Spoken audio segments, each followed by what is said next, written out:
siz qaynonangizga qanaqa munosabatda bo'lsangiz, vaqtiki kelib kelinlaringizdan qaytadi.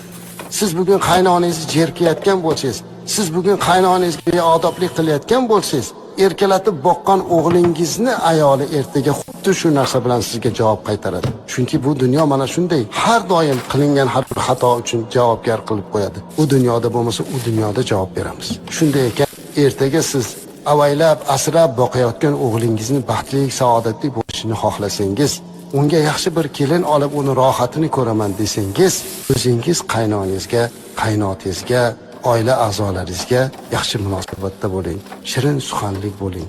Chunki eng oliyjanoblik insonda yaxshi xulqligidadir. Vaziyatga to'g'ri baho bering. Turmush o'rtog'ingizni qo'lidan kelmaydigan narsani talab qilmang. Qaynonangizni oldida doim parvona bo'ling. Ularning duosini oling. Ular g'animatdir. Qancha kelinlarni ko'rdik, qaynonalari o'tib ketgandan keyin qadriga yetib duo qiladilar. Qaynonam borligida turmush o'rtog'im menga munosabati boshqacharoq edi, qaynonamdan keyin o'zgarib qoldi deb shikoyat qilgan qanchasini ko'ryapmiz. Shunday ekan, hozir siz hayot bo'lib turganda qaynonangizni, qaynotangizni duolarini oling. Siz